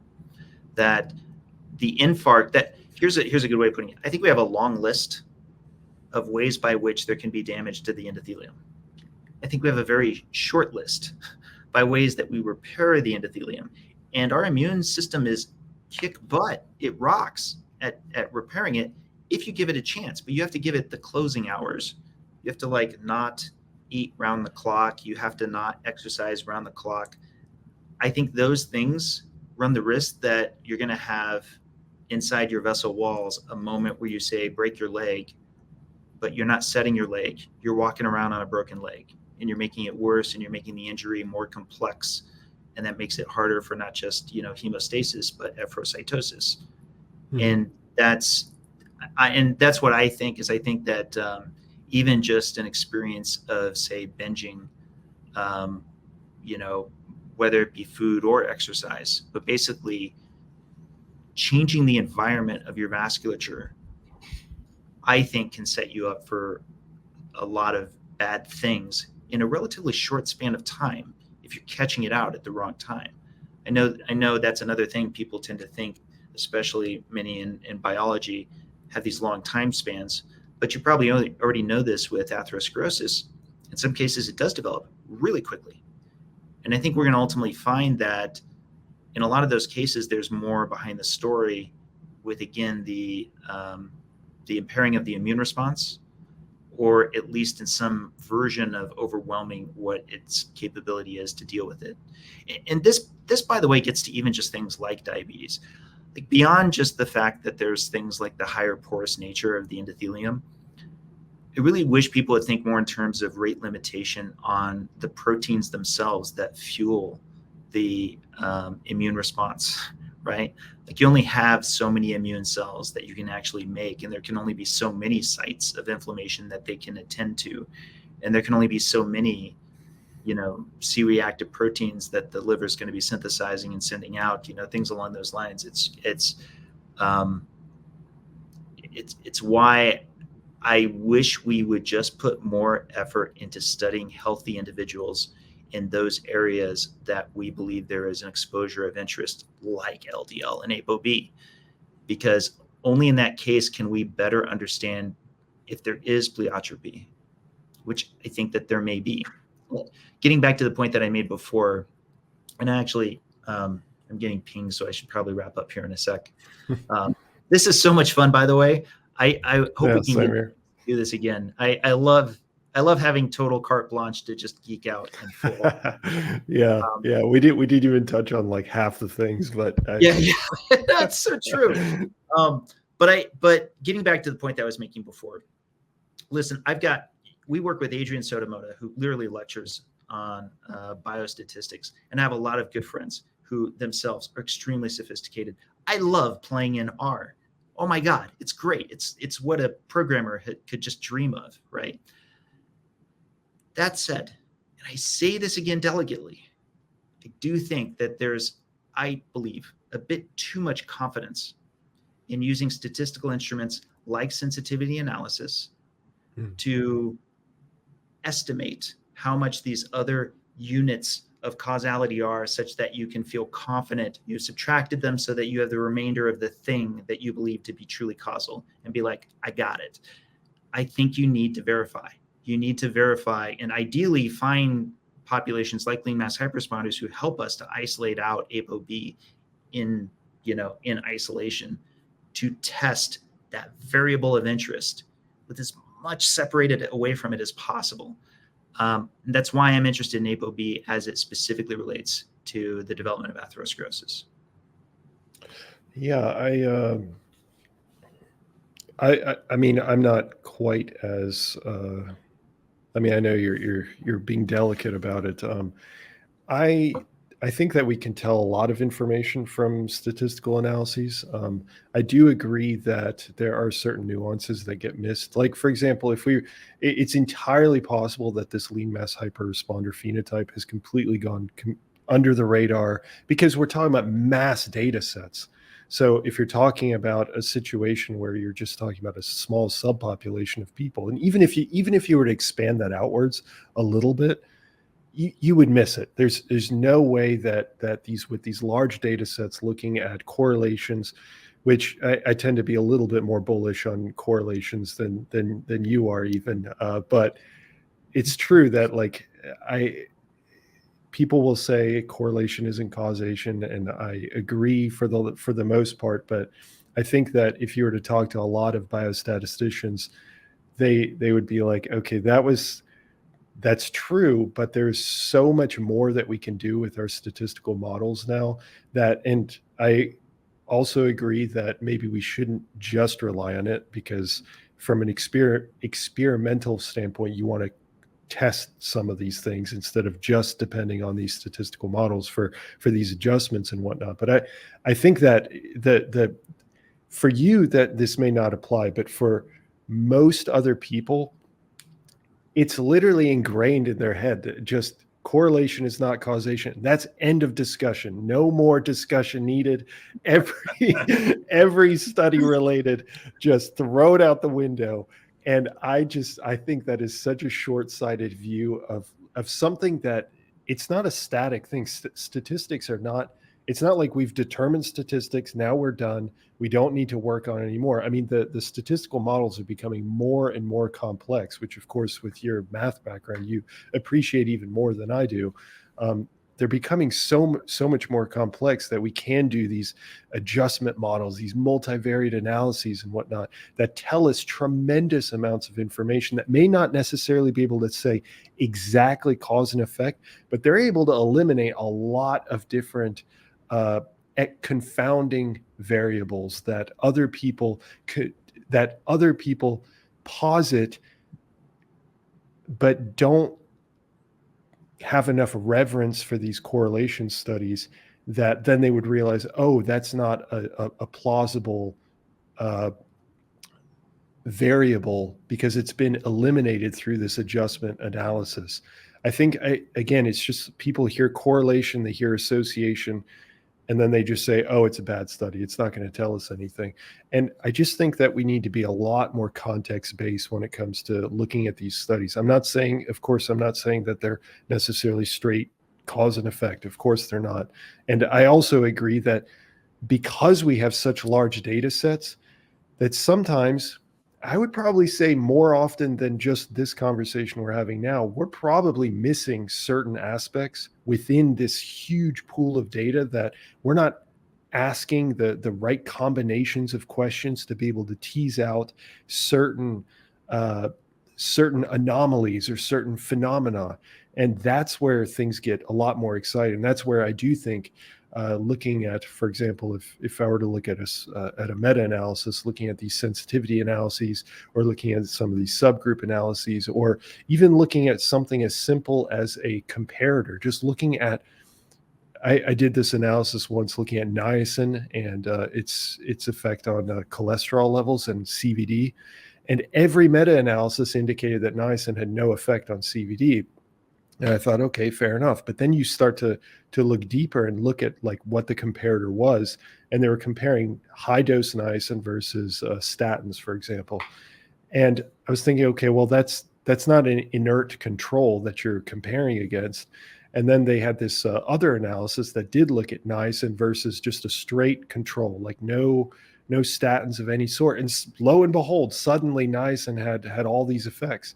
And I'm not making a judgment on niacin right now, but it's just an example of there's so many different variables that we need to consider. And I think that we do such a poor job. And I'll go and say, I think a lot of people are being really lazy about how they analyze the data. I'm not talking about you. I'm not talking about your researchers. I'm not talking about anybody like that, but I'm talking about people on social media that have large followings. I think that they do a poor job of opening the studies and being extremely critical of everything, but then not just being critical, but also giving props, giving reverence to what studies show as well. So on one hand, the public is too dismissive of certain studies because they've just heard these one-liners. And on the other hand, people that are medical doctors, that are PhDs and whatnot, that have these social followings, I genuinely think that they're either kind of looking at things through kind of rose-colored glasses and just kind of avoiding certain research. I'm not going to name any names, but there's certain people that I immediately think of, and on the other hand, I also think that they're lazy. They just don't open the studies. They don't open like 20 studies on the topic, and clearly you have. I mean, it is abundantly clear that you are obsessed with learning more about this, and so is Nick. I mean, just wanting to know more information. That is something that I absolutely love about you guys. And I just wish that more people would have this mentality. It takes a lot of work. I mean, you just explained how much work it's been for this, like actually perform this study. And then I'm sure the background reading on everything has been a lot of late nights, just constantly going over information. 8 years. Yeah, listen, if it was a window that was over there and I was in the room with you and you could see out to those people who were, as you described just now, I'd close that window. Getting back to what we were talking about before, it'd be like, it's just you and I talking. It's just you and I. Listen, we'll have to wrap here in a sec, but sure. I want to emphasize this. I believe that there is a degree of interest in statistical analysis that is so appropriate, because it's quite literally the tools that we've developed just in the last decade have really, really cranked up our capability to see things in a new and interesting way. The catch is that by the same token, I think we've also accelerated our capability of deceiving ourselves. Now, I emphasize capability of deceiving ourselves, right? So there's a great quote that's actually, I want to say 70 years old, which is, and I'll probably misstate this, but we shouldn't confuse the data we're looking at with the statistics we're analyzing it with, something along those lines. And okay. It's like really old, but yeah, that's the gist of it. I absolutely love the concept and the promise of what statistical models can bring us. What I object to is in any scenario, making a claim of causality that necessarily requires a lot of underlying assumptions that themselves cannot be easily verified, right? So we talk a lot about quality of data. I think it's fair for someone like me to say we should have quality of models as well. And frankly, myself, I just prefer all studies, no matter how robust the models are that they're using, that they also report crude data. And ideally, they also put the raw data and the methodology available publicly. And by the way, I walk that talk. Every paper that I have my name on, all of the base level data and all the methodology are available. That's something that both Nick and Adrian know I'm quite passionate about. They themselves are likewise passionate about it. Does that mean it's more likely that people will do reanalysis of our work and catch problems? Of course. And that's a feature, not a bug, right? But in particular, when I'm working with Adrian on models, what I love is that he himself, not just in knowing where I come from, but where he himself comes from, he anticipates the likely criticism from other people who use models in not the best way, who know and can recognize what those problems are. For example, he convinced me at the value of the spider graph. You know what that is, right? That's a great little tester because it goes across these different metrics, so you can kind of see the area. So it's a way to visually represent how much something might be closer to explaining a causality independently. All of that said, I am naturally going to just be extra skeptical of anything that requires underlying assumptions, because it means that you have underlying assumptions undergirding the case that you're making for causality. I'm actually a huge fan of Bradford Hill. I think Bradford Hill, if we could bring him back from the dead, would completely reject 99.9% of the things that are being claimed as causal, particularly where they say that they've met his criteria. Because he actually was not a pushover. If you look back at his prior assessments, his speeches, and so forth, it took a lot to get him to a place. And granted, he was looking at smoking, in predominance. Anyway, where I'm going with this is things like Mendelian randomizations, things like a lot of these genetic studies, they do rely a lot on models. And that's not my way of planting the poison pill that therefore we can just completely disregard them. Not at all. But at the same time, I just approach it with caution. Data come in a spectrum. It's fine that it comes in a spectrum. It's fine that you have different grades of what it is. We should just always be comfortable with doing it. I think it's social media that keeps, unfortunately, training us to try to pull in the opposite direction of the attack direction that it's coming from. So it's like somebody wants to completely disregard something that has some modeling, right? Just because it had some modeling. That's not going to be my position.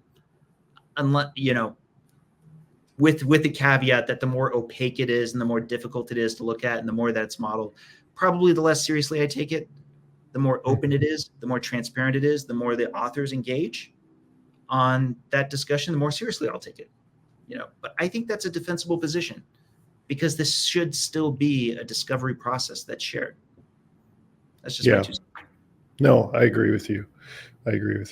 Well, I know we have to wrap things up. Is there anything else that you wanted to get off your chest, or to anything else that hasn't been, like I mentioned with Nick, anything else that hasn't been mentioned, some of your other interviews? No, it's actually kind of funny. I feel like it's sort of a lot of the things I thought we might be talking about, which I think we could still talk about. It was very refreshing. Having watched a lot of your videos, I feel as though I already know what your threshold is of what I can say, and that I believe you'll either understand, or for that matter, that you'd be interested enough to follow up on. But I'll concede, I think I trust you in particular more than probably anybody I've chatted with in a long time, to both maintain interest in this and to follow up. I'll impress upon you that I appreciate any and all challenge that you may have as you come and understand the lipid energy model further.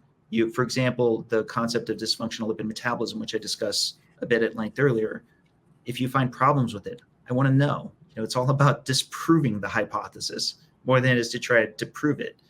And in that regard, if you find other major issues, to what degree I can reasonably defend them versus when I can't, I'll know if there's something that I think is worth definitely following up, that could have a real structural downside, how do I say it? A structural flaw with the lipid energy model is something I'm especially interested in, right?